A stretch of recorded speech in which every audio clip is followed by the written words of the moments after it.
My name is Mary. On the morning of my wedding, I woke at 5:30 and lay in the dark for a long time. Not because I was nervous about Daniel. I had never been nervous about Daniel. From the first time we had coffee together and talked until the cafe closed, he had been the easiest person I had ever known. Easy to talk to, easy to be with, easy to trust. What I felt that morning was something smaller and more specific. It was the feeling of wanting one day, just one, to go exactly as it was supposed to go. The flowers had been arranged. The dress was hanging on the back of the door. My two bridesmaids, Cora and Petra, were asleep in the next room of the hotel suite we had booked for the night before. The church was confirmed, the guests were coming, and the man I loved was on the other side of the city getting ready to marry me. I pressed my hands flat on the bed and breathed slowly. It was going to be a perfect day. I believed that completely. I should not have believed it quite so completely. The first time I met Vivian was 14 months before the wedding, on a Sunday in early October. Daniel had arranged lunch at his parents' house, the kind of lunch that means more than food. He had told me his mother could be difficult at first but warmed up. He said it with the confidence of a son who loves his mother and has spent years framing her charitably. I had arrived with flowers and the specific preparedness of someone who wants very much to make a good impression and has thought carefully about how to do it. Vivian opened the door and looked at me. She looked at the flowers. She took them without comment and said, "You must be Mary. Come in." The lunch lasted 2 hours. She asked me questions about my work, my family, and my background with the focused attention of someone conducting an interview rather than welcoming a guest. Her husband Gerald was warm and clearly embarrassed by his wife's atmosphere. At the end of lunch she said quietly, to Daniel but loud enough for me, that she hoped he was being careful about what he was committing to. Daniel squeezed my hand in the car. He said, "She just needs time." She did not need time. What became clear over the following 14 months was that Vivian's position was not a starting point that would shift with familiarity and goodwill. It was a conclusion she had reached before she met me, and that no amount of evidence was going to revise. She was precise, not cruel in the loud way that makes people intervene, but in the quiet surgical way that is harder to name and harder to defend against. She would say things like, "Daniel has always had very high standards, not a compliment to either of us." Or, "I just want what is best for my son," in the tone of someone who has already decided I am not it. She told me once at Christmas that she had always imagined Daniel with someone more established, said in the same tone as a weather comment. I smiled and said nothing. Daniel, who had heard it from across the room, came over and took my hand and changed the subject. Later in the car he apologized. I told him he did not need to apologize for her. He said, "I know." He said it the way people say something true that they are still figuring out how to act on. When Daniel proposed, I was sitting across from him at our kitchen table eating pasta we had made together. He had planned something more elaborate. He told me afterward, sheepishly. He said he kept looking at me across ordinary moments thinking this was already the thing, and that adding a restaurant to it felt like decorating something that did not need decoration. So he got up from the table, went to the drawer where he had been hiding the ring for 3 weeks, brought it back and asked. I said yes before he had finished the sentence. We sat there for a long time afterward, happy in the uncomplicated way that happens when something you wanted very much has just happened. He called his parents that evening. I sat beside him on the sofa and listened to his side of the conversation. His father said something that made Daniel smile. Then he called his mother to the phone and told her. There was a pause. She said, "Well, I suppose congratulations are in order." Then she asked when he was telling the rest of the family, as if the announcement logistics were the most important thing. He hung up and looked at me. I said, "It is fine." He said, "It is not fine." I said, "I know." The engagement lasted 8 months. Vivian attended every planning meeting and used each one to introduce small frictions.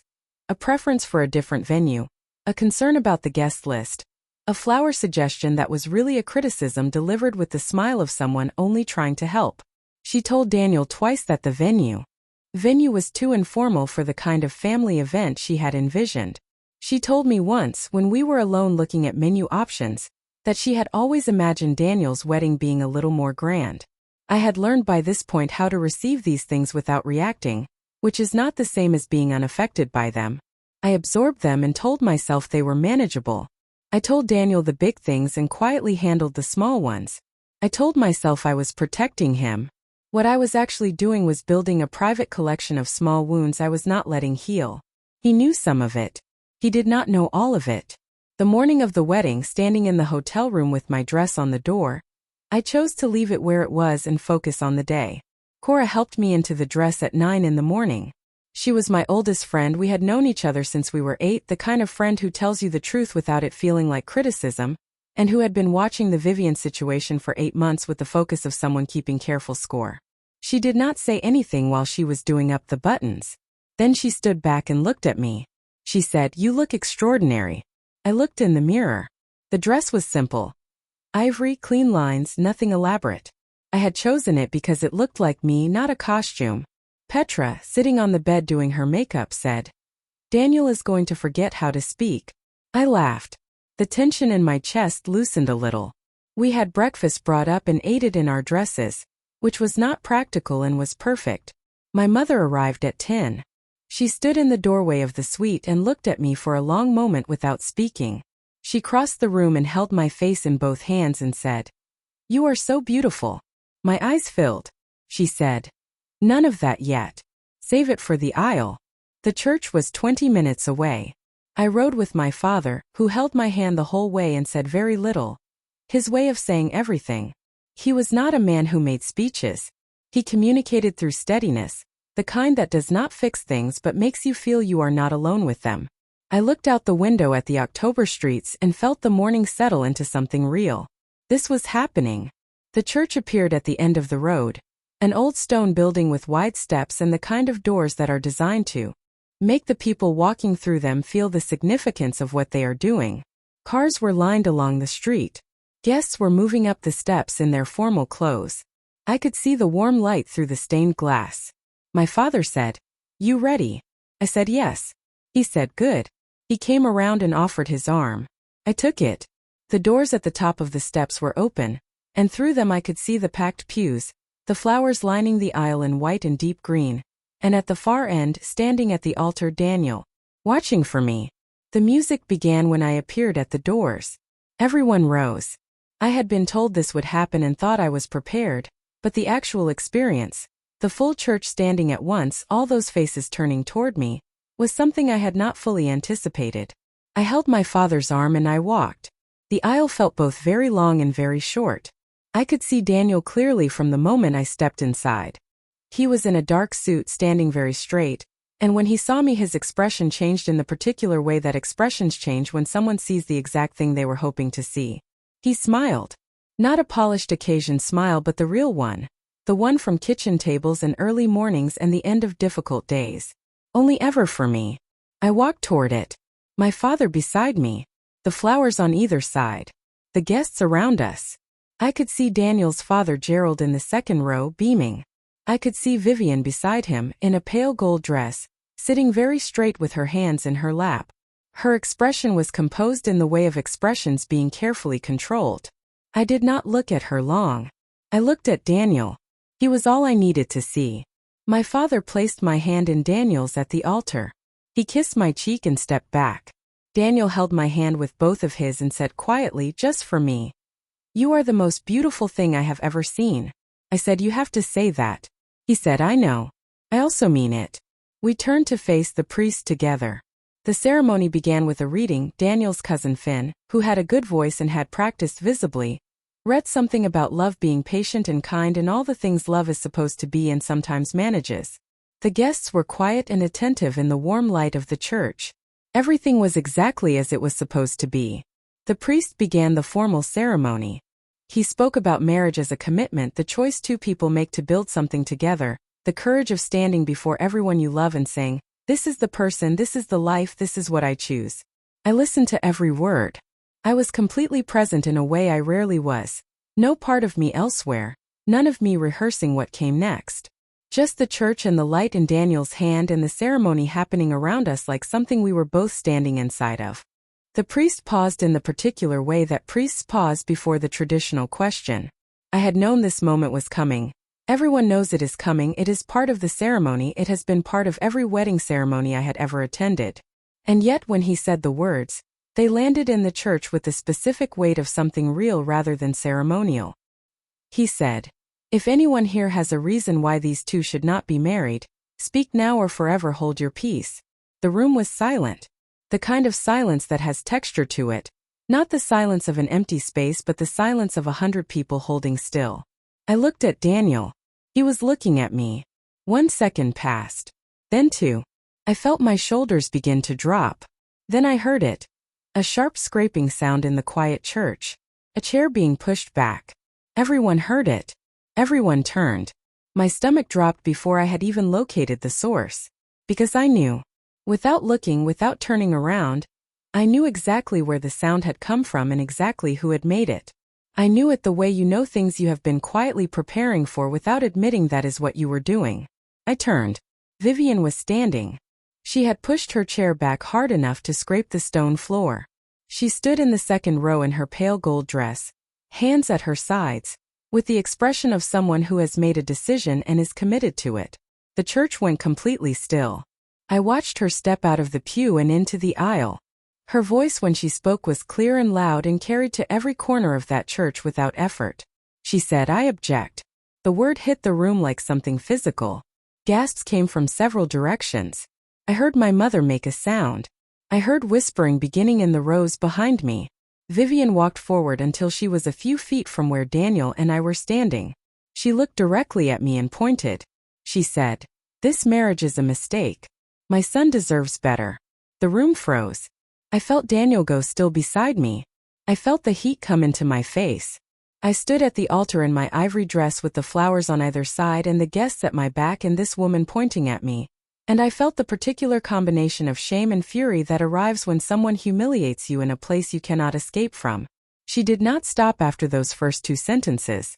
That was the thing about Vivian, she was thorough, and she did not do this halfway. She stood in the aisle of the church and she listed her reasons. She said I was not successful enough. She said I came from a background that did not match what she had imagined for him, using the word background the way people do when they mean something they are choosing not to say directly. She said I would hold Daniel back. She said she had watched us together for 14 months, and she had seen qualities in me that concerned her. She did not name the qualities. She did not need to. The insinuation was more damaging than any specific accusation would have been. I stood and listened. I did not cry. I had made a decision in the first 3 seconds. I was not going to give her the tears. I held Daniel's hand and I stood straight and I did not look away from her and I did not cry. My bridesmaids behind me were whispering. My parents were somewhere in the rows of guests looking at this. The priest had stepped back. The whole church was watching Vivian and Vivian was watching me. I was aware of Daniel beside me. I was aware of the quality of his stillness. It was not the stillness of someone frozen or overwhelmed. It was the stillness of someone very carefully deciding what to do next. I had seen this stillness before. The stillness he went into when something required clear thinking rather than quick reaction. His hand in mine was steady. I could feel the steadiness of it as a physical thing, and it was the only thing keeping me completely upright in that moment. His mother was still speaking. She had moved on to something about Daniel's future, and the importance of the choices you make at this stage of your life. The church was a held breath. Nobody was moving. Nobody seemed to know what to do with what was happening. There was no protocol for this. No script for the moment when a mother objects at her son's wedding with a prepared list. Guests were looking at each other. Cameras that had been raised for the ceremony had been lowered. The priest stood to one side with the careful expression of a man who has performed hundreds of weddings and has never once needed to manage this specific situation. Then Daniel moved. He let go of my hand with a small press of his fingers that communicated something. "I am coming back, I have this." He took one step toward the priest and reached out his hand. The priest, reading the situation with the instinct of someone practiced in managing rooms, handed him the small microphone that had been clipped to the lectern for the vows. Daniel held it. He turned to face the church. Vivian had gone quiet. Every person was watching my husband-to-be at the altar with the microphone, his mother in the aisle behind him. He looked at the guests first, the full sweep row by row, with the calm of someone who has decided exactly what to say and is not afraid of it. Then he spoke. His voice through the microphone was clear and steady and entirely without anger. He said, Mom. He paused. He said, You are right about one thing. The room, which had been silent, became a different kind of silent. The silence that comes when a sentence has landed in a way that nobody knows how to interpret yet. I felt my heart crack along a line I had not known was there. For one terrible second I thought I had misread everything. You are right about one thing. I stood at the altar and felt the ground shift. I looked at Daniel's back, the dark suit, the set of his shoulders, and I tried to read something in them. The church was holding its breath. Vivian, behind him, made a small sound that might have been satisfaction. The guests were still. My father, somewhere in the rows behind me, was not moving. The seconds stretched. Then Daniel continued. He turned slightly, not toward his mother, toward the guests, toward all of us, and he said, This marriage would be a mistake. He paused again. I felt Cora's hand touch my shoulder blade from behind. Barely there, just enough to be felt. Then Daniel said, If I let anyone control my life. He said it clearly and without rushing it. He let it land. Then he turned to face his mother directly. He said, Including you. The church exhaled. Gasps came from 3 or 4 directions at once. I heard someone say, Oh my. I felt the crack in my chest close. Not slowly but all at once, like a door shutting. Vivian's face changed. It moved through several things quickly, surprise first, then something harder, then the tightening that happens when a person realizes that the situation they have created is not going to resolve the way they intended. Daniel did not look away from her. He held the microphone at his side and looked at his mother with the direct, patient expression of someone who has made a final decision and will stand in the discomfort of it. He said, I love you. He said it simply, the way facts are stated. He said, And I need you to understand something. He said, Mary is the person I choose. He said, Not because I don't have other options or because I am not thinking clearly or because I haven't considered it carefully. He said, Because she is exactly who I want. He said, She has been patient and kind and generous with you for 14 months because she loves me and wanted things to be good between you. He said, That is the kind of person she is. He said, And if you cannot see that, then the problem is not with her. The church was absolutely still. I stood behind Daniel and felt tears reach my eyes for the first time all morning. He was not finished. He let the silence sit for a moment, not performing it, just letting what he had said settle before he continued. Then he said, I am asking you something now, and I am asking it in front of everyone here because I want there to be no confusion about it afterward. He said, I am asking you to support this marriage. I am asking you to treat my wife with the respect she deserves, not as a demand but as your son asking. He paused. He said, If you cannot do that today, then I need you to leave. You can come back. The door will always be open to you. But it will be open on the other side of an apology to Mary. He said, That is where it starts. He lowered the microphone. The church was completely quiet. I was aware of many things simultaneously, the warmth of the room, the flowers, the light through the stained glass, my father somewhere behind me, Daniel standing with his back to me, his mother 6 feet away in the aisle with an expression I could not fully read from where I was standing. What happened next took less than a minute but felt longer. Vivian stood in the aisle and looked at her son. She was not a woman who showed vulnerability easily, not once in 14 months. She showed a version of it now, the look of someone whose certainty has been interrupted. She opened her mouth. She said, Daniel. Her voice had something different in it. Daniel said, Mom. He said it quietly. He said, I love you. He said it again, the same plain, factual way he had said it before. She closed her mouth. She looked at me. It was the first time she had looked at me directly since she pointed. I held her gaze. I did not perform anything. Not forgiveness, not anger. Not the dignified neutral expression I had been holding for 20 minutes. I just looked back at her. Her chin moved. She looked back at Daniel. She said something very quietly, too quiet for the microphone, too quiet for the guests, maybe only for him. He listened. His expression did not change.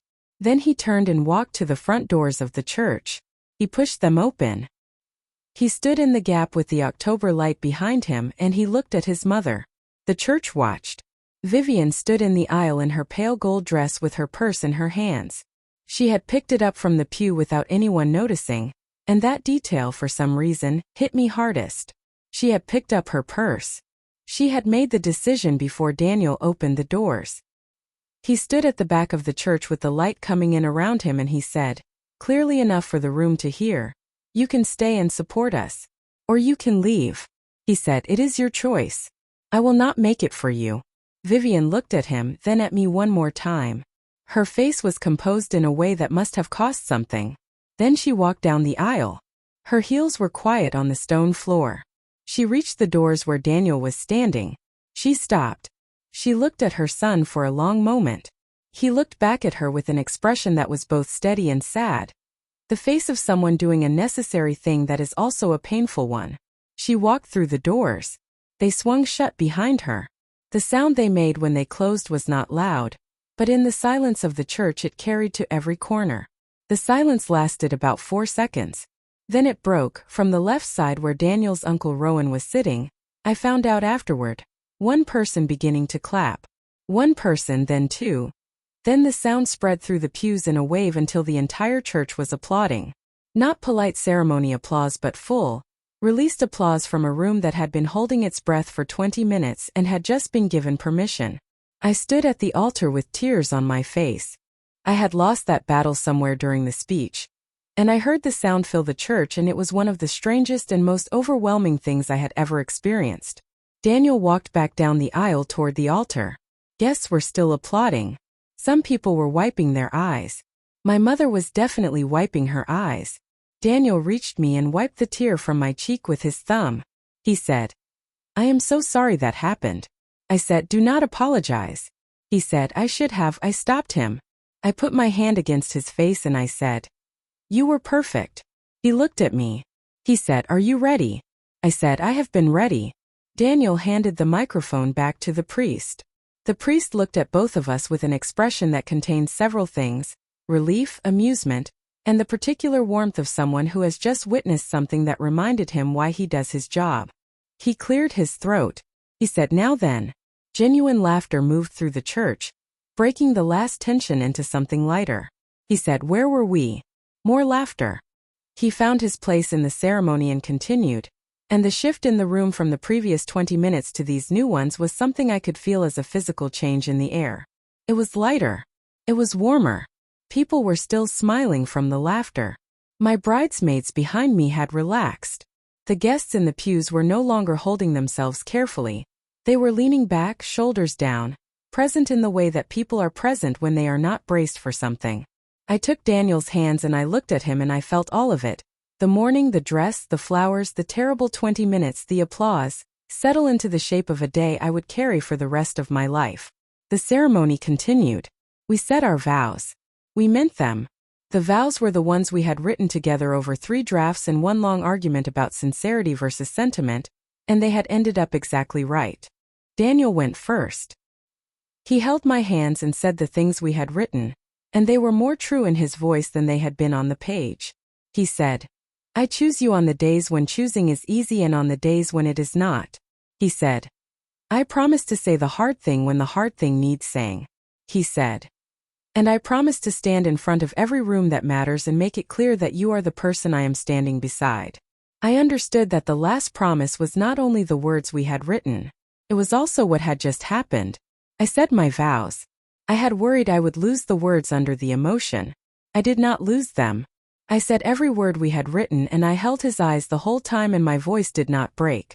At the end the priest said some words I heard only at the edges, and then he said, "I now pronounce you husband and wife." And Daniel kissed me. The reception was in the venue garden, light-filled, round tables, the same white and green flowers. Daniel and I arrived to a room already full of people, and the energy was different from any reception I had attended before. There was a looseness to it, a warmth that had its roots in what had happened in the church. People kept coming to us. Not ritual congratulations but something more deliberate, friends and family who wanted to look at us and say something real. Gerald, Daniel's father, found me in the first 20 minutes. He took both my hands in his and he looked at me with the direct, clear eyes that Daniel had clearly inherited. He said, "I have wanted to say something for a long time. I'm sorry it took this long." He said, "You are exactly right for my son. I do not know why I did not say it sooner except that I was not paying close enough attention.